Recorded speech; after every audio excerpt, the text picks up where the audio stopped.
सभी साथियों को प्यार भरा नमस्कार। जय हिंद। साथियों, आज अपन चर्चा करने वाले हैं स्पेशल सेकंड ग्रेड के सिलेबस की। और ये सिलेबस बिल्कुल हिंदी में होगा। आप कह रहे हैं हिंदी में? जी हाँ, बिल्कुल हिंदी में। यानी अपन आज इस सिलेबस की संपूर्ण चर्चा करने वाले हैं कि सिलेबस है ये किस प्रकार से रहेगा, क्या क्या चीज़ें इसमें आने वाली हैं, कितने मार्क्स अपने को इसमें लाने हैं, कौन सी रणनीति अपने को अपनानी है, कौन सी बुक्स अपने को पढ़नी है, कौन से पार्ट को ज़्यादा पढ़ना है, कितने नंबर आ सकते हैं। सर आपके कितने नंबर आए थे? जी हाँ साथियों, सभी शंकाओं का समाधान मैं इस वीडियो में आपके करने वाला हूँ, तो बने रहिएगा बिल्कुल अपने साथ।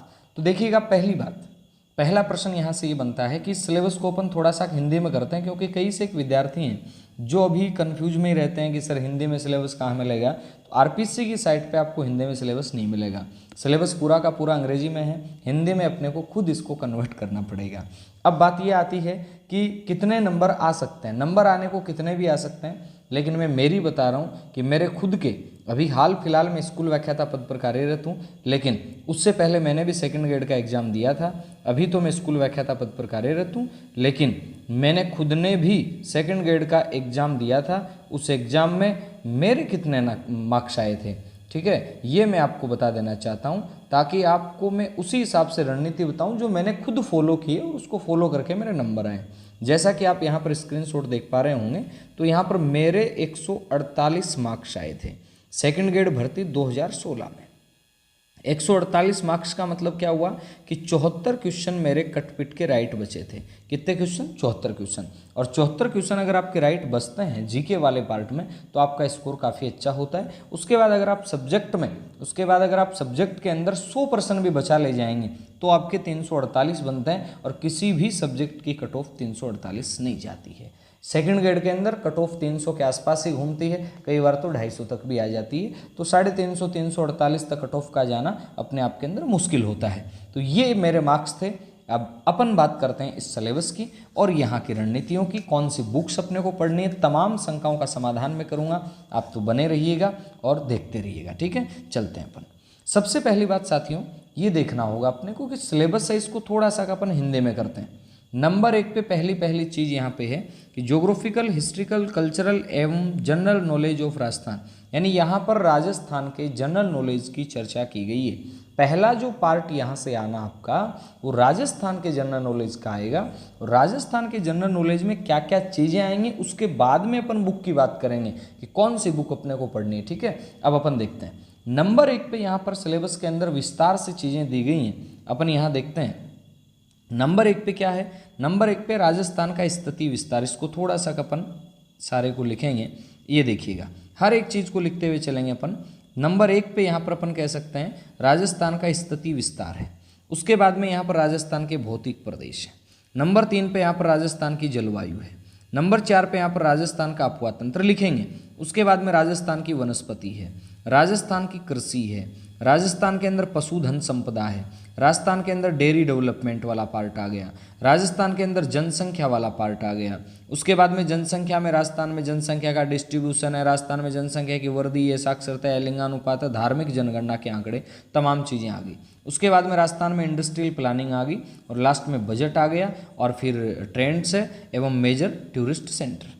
एक एक मुद्दे को अपन ध्यान से देखेंगे, आपको केवल देखते रहना है और साथ साथ आप नोट डाउन भी कर सकते हैं, ठीक है। नंबर 1 पे अपन बात कर रहे हैं राजस्थान की स्थिति और विस्तार, यानी नंबर 1 पे आपके सिलेबस में जो चीज़ दे रखी है वो है राजस्थान का स्थिति और राजस्थान का विस्तार। नंबर 2 पे क्या है? नंबर 2 पे है रिलीफ फीचर, का मतलब राजस्थान के भौतिक प्रदेश। नंबर 2 पे है राजस्थान के भौतिक प्रदेश। नंबर 3 पे क्या है? नंबर 3 पे राजस्थान की जलवायु, राजस्थान की जलवायु। नंबर 4 पे क्या है? ड्रेनेज सिस्टम, का मतलब राजस्थान का अपवाह तंत्र, और अपवाह तंत्र का मतलब आप समझ जाइएगा नदियाँ। उसके बाद में नंबर 5 पे क्या है? राजस्थान की वनस्पति, राजस्थान की वनस्पति। राजस्थान की वनस्पति के बाद में आप देख सकते हैं राजस्थान की कृषि है, एग्रीकल्चर है, इसकी चर्चा है। इसके बाद में बात करते हैं तो राजस्थान का जो पशुधन है इसकी चर्चा है। उसके बाद में आप देख सकते हैं राजस्थान में डेयरी डेवलपमेंट है, राजस्थान में डेयरी जो विकास है इसकी चर्चा है, कहाँ कहाँ कौन कौन सी डेयरी वगैरह हैं, किस प्रकार कौन से प्रोजेक्ट चलाए गए। उसके बाद में राजस्थान की जनसंख्या का संगठन है। अब जनसंख्या संगठन में सारी चीज़ें आ जाएंगी। सारी चीज़ों का मतलब क्या समझे आप? जनसंख्या संगठन में आपका साक्षरता वगैरह सब चीज़ें आ जाएंगी। इसके बाद में राजस्थान के अंदर उद्योग आ जाएगा।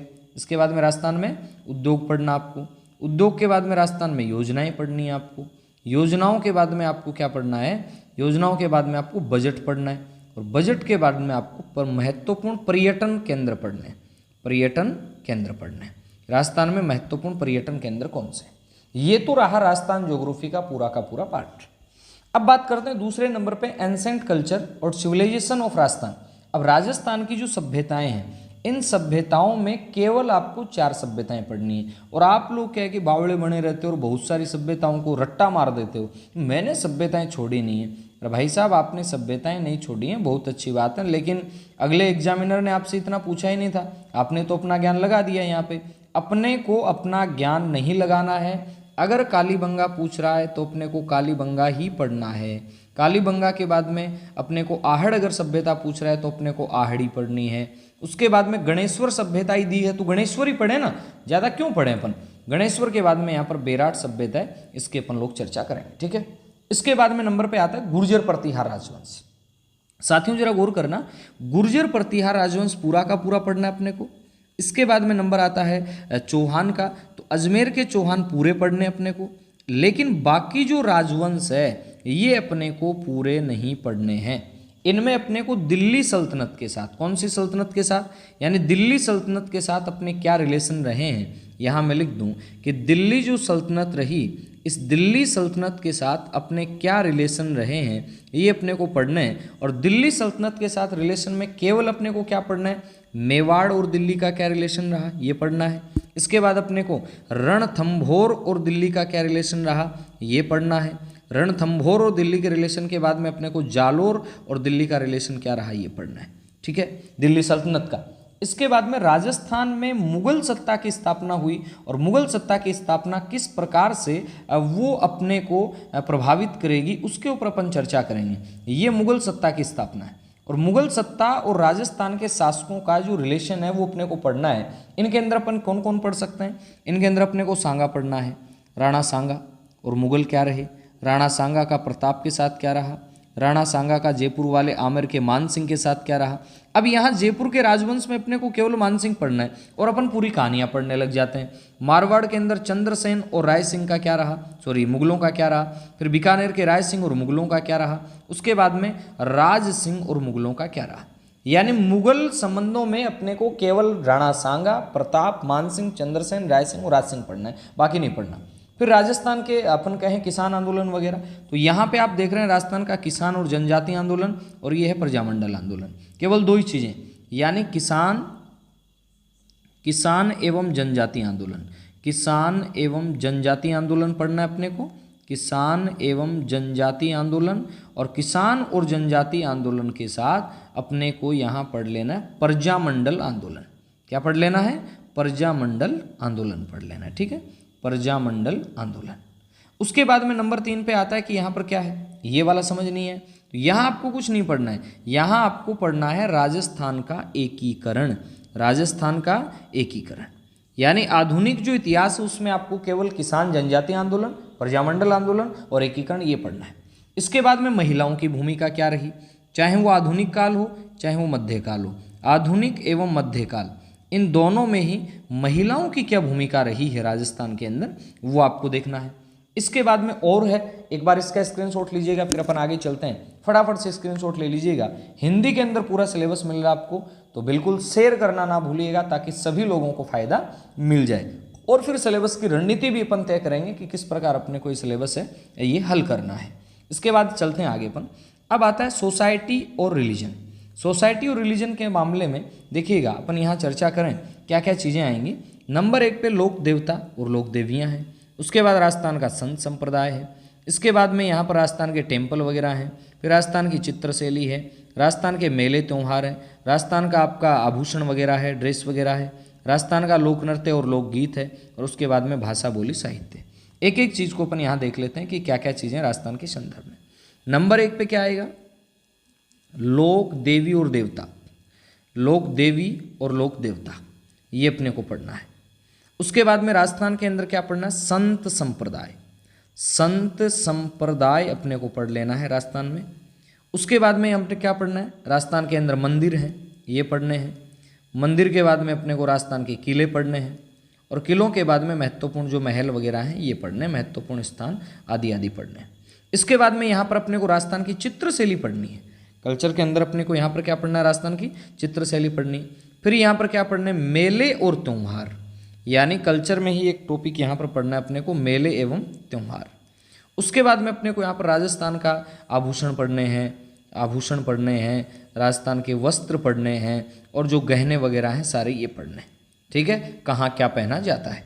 इसके बाद में राजस्थान का लोक नृत्य पढ़ना है, और राजस्थान के लोक गीत पढ़ने हैं। और यहाँ पर अपने को क्या पढ़ना है, बोली पढ़नी है, राजस्थान की भाषा पढ़नी है, और राजस्थान का साहित्य पढ़ना है।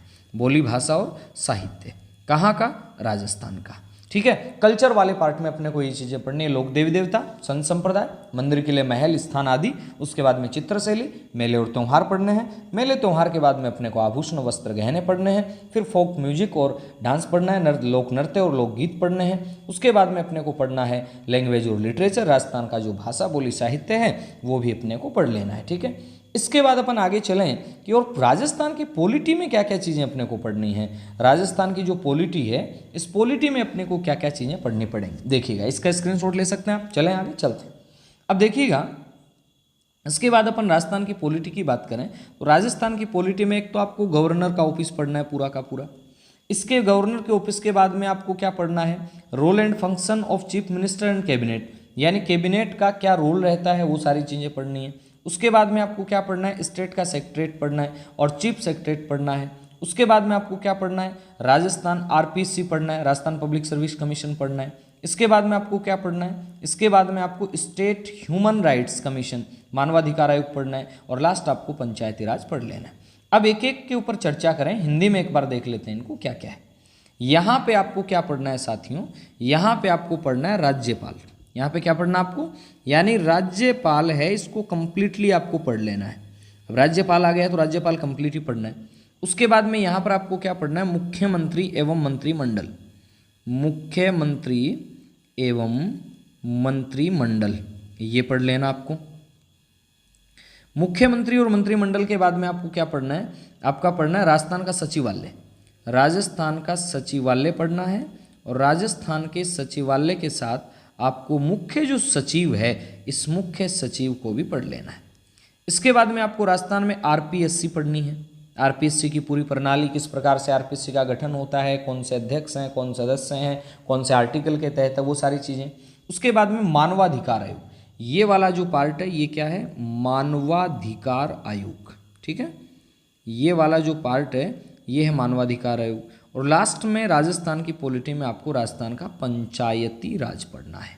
राजस्थान में जो पंचायती राज है इसको आपको पढ़ लेना है। इन राजस्थान की पॉलिटी का क्या मैटर आप आराम से देख पा रहे हैं। इसके अलावा एक भी पॉइंट आपको राजस्थान की पॉलिटी में नहीं पढ़ना है। क्यों, जो सिलेबस दे रखा है उसमें से ही प्रश्न पूछेगा, अगला बाहर से क्यों पूछेगा। और बाहर से अगर एक आधा आ भी जाएगा तो डिलीट होने वो प्रश्न, ठीक है। तो आपको सिलेबस कवर होता ही नहीं रहा, बार वाले नॉलेज में लगे रहे। तो विधानसभा, विधान परिषद, यहाँ विधानसभा पूछी ही नहीं जा रही, यहाँ केवल मुख्यमंत्री और मंत्रिमंडल पूछा जाएगा, यहाँ सचिवालय पूछा जाएगा। आप लगे रहते उच्च न्यायालय के अंदर, अब यहाँ पर उच्च न्यायालय है ही नहीं, यहाँ पर उच्चतम न्यायालय है नहीं, क्यों लगे पड़े हो। आपको आरपीसी पूछी जानी तो आरपीसी पढ़ो, सूचना आयोग क्यों पढ़ रहे हो। आपको मानवाधिकार आयोग पूछा गया तो मानवाधिकार आयोग ही पढ़ना है, पंचायत राज पूछा गया तो पंचायती राज ही पढ़ना है। सिलेबस किस लिए डिसाइड किया जाता है, इसीलिए। चलें आगे चलते हैं, स्क्रीनशॉट ले सकते हैं आप इसका, फिर आगे चलें। अब देखिएगा, करंट अफेयर्स सही पूरा। करंट अफेयर्स के बाद में general knowledge of world and India, यानी विश्व का जो सामान्य ज्ञान है ये अपने को पढ़ना है। और विश्व के सामान्य ज्ञान में क्या क्या चीज़ें पढ़नी है आपको मैं बता देता हूँ। ज़्यादा चीज़ें नहीं हैं लेकिन फिर भी ज़्यादा हैं। यहाँ पर महाद्वीप और महासागरों की विशेषताएं पढ़नी है। उसके बाद वैश्विक पवन तंत्र पढ़ना है। फिर यहाँ पर प्रमुख पर्यावरणीय समस्याएं पढ़नी है। जरा गौर करें, नंबर 1 पे क्या है, यहाँ पर महाद्वीप, गौर कर लेना, महाद्वीप व महासागर, महाद्वीप व महासागर आपको पढ़ने हैं पूरे के पूरे कंप्लीट। इसके बाद यहाँ पर आपको विश्व पवन तंत्र पढ़ना है, जो आपने अभी पढ़ा रीट के अंदर एसएसटी वालों ने, उनके लिए तो इजी है, पछुआ पवन वगैरह, व्यापारिक पवन वगैरह, ये सारा पढ़ना है। उसके बाद में प्रमुख पर्यावरणीय समस्याएं पढ़नी है, पर्यावरणीय समस्याएं भी पढ़नी हैं और इनके लिए क्या क्या रणनीतियां बनी हैं ग्लोबल लेवल पर वो भी पढ़ना है। उसके बाद में अपने को वैश्वीकरण पढ़ना है। उसके बाद में क्या पढ़ना है अपने को? वैश्वीकरण पढ़ना है। ये वाला जो मुद्दा है ये है वैश्वीकरण का, ठीक है। तो अपने को क्या पढ़ना है? अपने को वैश्वीकरण पढ़ना है। वैश्वीकरण और ग्लोबलाइजेशन का मतलब वैश्वीकरण ही हो गया, वैश्वीकरण व प्रभाव, ये अपने को अच्छे ढंग से पढ़ लेना है। इसके बाद में अपने को क्या करना है? पॉपुलेशन यानी वैश्विक संदर्भ में जनसंख्या का वितरण देखना है, ठीक है। यहाँ पर अपने को जनसंख्या देखनी है वैश्विक संदर्भ में। पिछली बार प्रश्न आ गया था याकूत वगैरह जनजातियाँ कहाँ पाई जाती है, तो अपने को वैश्विक संदर्भ में जनसंख्या को देखना है, ठीक है। इसके बाद में फिर देखते हैं तो भारत और संयुक्त राष्ट्र संघ, यहाँ पर अपने को क्या पढ़ना है? भारत और संयुक्त राष्ट्र संघ अपने को यहाँ पर पढ़ना है, भारत व यूएनओ। और ये किसके संदर्भ में? भारत और यूएनओ तो पढ़ने, लेकिन ये अंतर्राष्ट्रीय नीतियों के संदर्भ में पढ़ना है, अंतर्राष्ट्रीय नीतियों के संदर्भ में पढ़ना है। अपने को वैश्वीकरण के संदर्भ में पढ़ना है, वैश्वीकरण के संदर्भ में पढ़ना है किसको? भारत और यूएनओ को। और साथ के अंदर अपन बात करें तो परमाणु गैर प्रसार की जो नीतियां हैं, परमाणु नीतियां हैं, ये भी अपने को विश्व की पढ़नी है। ये विश्व और भारत के जीके वाले पार्ट में आएगा, ठीक है। इसके बाद में क्या पढ़ना है जी? इसके बाद में अपने को पढ़ना है क्या, जरा देखिएगा, लोकेशन एंड इट्स एडवांटेज, यानी कहने का मतलब भारत का स्थिति और विस्तार आपको पढ़ना है। भारत का स्थिति विस्तार, भारत का स्थिति विस्तार आपको पढ़ना है। भारत के स्थिति विस्तार के बाद में नंबर 2 पे आपको क्या पढ़ना है? भारत का मानसूनल सिस्टम पढ़ना है, यानी भारत की क्लाइमेट पढ़नी है। नंबर 2 पे अपन कह सकते हैं भारत का मानसून पढ़ना आपको, ठीक है, भारत की जलवायु। नंबर 3 पे क्या पढ़ना है? नंबर 3 पे आपको पढ़ना है भारत का अपवाह तंत्र, भारत का अपवाह तंत्र पढ़ लेना है। नंबर 4 पे आपको क्या पढ़ना है? अपवाह तंत्र के बाद में changing pattern of agriculture and industries, यानी उद्योग और कृषि की बदलती हुई प्रवृत्तियां। जरा गौर करना मेरी बात के ऊपर, उद्योग और कृषि की बदलती हुई प्रवृत्तियां, ये आपको पढ़ना है। क्या पढ़ना है? उद्योग एवं कृषि की बदलती हुई प्रवृत्ति, कृषि की बदलती हुई प्रवृत्ति, यानी चेंजिंग जो पैटर्न है, क्या चेंज हो रहा है कृषि और उद्योग में, वो आपको पढ़ना है। उसके बाद में आपको क्या पढ़ना है? नेशनल इनकम पढ़नी है। ये वाला जो पार्ट है नेशनल इनकम का पढ़ना है। अब देखिएगा क्या क्या पढ़ेंगे। यहाँ से अपन इकोनॉमिक्स वाले पार्ट में क्या क्या पढ़ सकते हैं? राष्ट्रीय आय पढ़नी है, नंबर 1 पे राष्ट्रीय आय पढ़नी है। राष्ट्रीय आय के बाद में आपको इसकी गरीबी वगैरह है, गरीबी की योजना है, ये पढ़नी है, गरीबी पढ़नी है। और गरीबी के बाद में आपको क्या पढ़ना है? इसके लिए चलाई जा रही योजनाएं पढ़नी है। उसके बाद में आपको क्या पढ़ना है? यहाँ पर भारत की विदेश नीति पढ़नी है, यहाँ पर आपको भारत की विदेश नीति पढ़नी है, भारत की विदेश नीति। और विदेश नीति में फिर नेहरू जी का योगदान, विदेश नीति में नेहरू जी का योगदान, ये चीज़ें आपको इस सिलेबस में कवर करनी है, ठीक है। ये रहा भारत और विश्व के संदर्भ में जो सिलेबस दे रखा है, इसको अपन ने एक एक पॉइंट टू पॉइंट इसको कवर करने की कोशिश की है। इसको आप आराम से स्क्रीनशॉट ले सकते हैं, फिर अपन आगे वाले पे चलेंगे। फिर अपन चर्चा करेंगे कि कौन सी बुक्स पढ़नी है भाई साहब। अभी तो अपन चर्चा कर रहे हैं इसके हिंदी रूपांतरण की, है ना। अब देखिएगा आगे अपन बात करते हैं तो major landmarks in the constitutional history of India with special reference to government of India act 1919 और 35। कहने का मतलब आप यूं समझ सकते हैं, इस वाले पार्ट में आपको लंबी चौड़ी कोई कहानियां नहीं है। 1919 एवं 1935 का एक्ट, 1919 एवं 1935 का एक्ट पढ़ना है विस्तार से, प्लस में संवैधानिक इतिहास, यानी अपने संविधान का क्या इतिहास रहा, संविधान बनने की प्रक्रिया क्या रही, किस प्रकार से संविधान बना, वो पढ़ना है स्पेशल रेफरेंस देते हुए 1919 और 1935 के एक्ट को। यानी ये दोनों एक्ट तो आपके याद होने चाहिए। नंबर 2 पे अपने को यहाँ क्या पढ़ना है? नंबर 2 पे अपने को यहाँ पढ़ना है गांधी जी का योगदान, गांधी जी का राष्ट्रीय आंदोलन में क्या योगदान रहा, ये अपने को पढ़ना है। गांधी जी का राष्ट्रीय आंदोलन में योगदान, आंदोलन में योगदान, राष्ट्रीय गांधी में नहीं, राष्ट्रीय आंदोलन में गांधी जी का क्या योगदान रही, पढ़ना है। इसके बाद में अपने को क्या पढ़ना है? अंबेडकर एंड कॉन्स्टिट्यूशन, यानी भीमराव अंबेडकर और संविधान, यानी अपन यूँ कह सकते हैं अपने को यहाँ पर संविधान पढ़ना है। और संविधान के अंदर क्या चीज़ें पढ़नी है साथियों, गौर करना, अपने को संविधान के अंदर क्या क्या चीज़ें पढ़नी है। मौलिक अधिकार पढ़ने हैं, फंडामेंटल राइट्स पढ़ने हैं, फंडामेंटल राइट्स के साथ में अपने को ड्यूटीज पढ़नी है, मौलिक कर्तव्य पढ़ने हैं, मौलिक कर्तव्य के साथ अपने को नीति निदेशक तत्व पढ़ने हैं, नीति निदेशक तत्व पढ़ने हैं। नीति निदेशक तत्वों के साथ अपन को क्या पढ़ना है, यहाँ पर राष्ट्रपति पढ़ना है, यहाँ पर राष्ट्रपति पढ़ना है। राष्ट्रपति के साथ अपने को यहाँ पर प्रधानमंत्री पढ़ना है। प्रधानमंत्री के साथ अपने को यहाँ पर क्या पढ़ना है, प्रमुख राजनीतिक दल पढ़ने हैं, राजनीतिक दल पढ़ने हैं। और भारत की जो संघीय शासन व्यवस्था है ये पढ़नी है, संघीय व्यवस्था पढ़नी है। और जो भारतीय संविधान की विशेषताएं हैं वो पढ़नी है, यानी यहाँ लिख सकता हूँ मैं भारतीय संविधान की विशेषता पढ़नी है। ये अपने को पॉलिटिकल वाला मैटर कवर करना है। इसके अलावा भारतीय संविधान की विशेषताएं पढ़नी है। इसके अलावा चाहे भारतीय पॉलिटिकल में कोई मर्जी मैटर दे रखा है वो अपने को नहीं पढ़ना। 1919-1935 के एक्ट को मद्देनजर रखते हुए संवैधानिक इतिहास पढ़ना है, गांधी जी का राष्ट्रीय आंदोलन में योगदान पढ़ना है, संविधान के अधिकार कर्तव्य नीति निर्देशक तत्व पढ़ने हैं, भारतीय संविधान की विशेषताएं पढ़नी है, राजनीतिक दल है, संघीय व्यवस्था है, राष्ट्रपति, प्रधानमंत्री आदि आदि। अब बात आती है साइकोलॉजी की कि हमें साइकोलॉजी में क्या क्या पढ़ना है। साइकोलॉजी में भी वही बात है, यहाँ पर एजुकेशन साइकोलॉजी, शैक्षिक मनोविज्ञान पढ़नी है, यहाँ पर अधिगम वाली यूनिट पढ़नी है पूरी, यहाँ पर अधिगमकर्ता का विकास पढ़ना है, यहाँ पर व्यक्तित्व पढ़ना है, बुद्धि और सृजनात्मकता पढ़नी है, यहाँ पर अभिप्रेरणा पढ़नी है, यहाँ पर व्यक्तिगत विभिन्नताएं पढ़नी है। क्या क्या पढ़ना है जरा एक बार देख लेते हैं, लिख लेते हैं, अपने साथ साथ लिख लो। यहाँ पे क्या पढ़ना है, शैक्षिक मनोविज्ञान। अब शैक्षिक मनोविज्ञान के अंदर आप देख पा रहे हैं, यानी इतना तो आपको थोड़ा बहुत आना भी चाहिए कि इट्स मीनिंग है, इसका अर्थ क्या है, इसका स्कोप क्या है, इसको किस प्रकार से टीचर क्लासरूम में इम्प्लीमेंट कर सकता है, विभिन्न परिस्थितियों के अंदर है, बहुत सारे मनोवैज्ञानिक और उनका कंट्रीब्यूशन क्या है लर्निंग में। यानी यहाँ आपको अधिगम वाली यूनिट कंप्लीट पढ़नी है, अधिगम वाली यूनिट कंप्लीट पढ़नी है। उसके बाद में यहाँ पर अधिगमकर्ता का विकास आपको पढ़ना है। इसके बाद यहाँ पर व्यक्तित्व नाम की यूनिट है, ये कंप्लीटली अपने को पढ़ लेनी है। जो रीट में आपने पढ़ा है लगभग वही चीज़ें, अलग से कुछ नहीं है। इंटेलिजेंस का ना मतलब बुद्धि यहाँ पढ़ लेनी है आपको।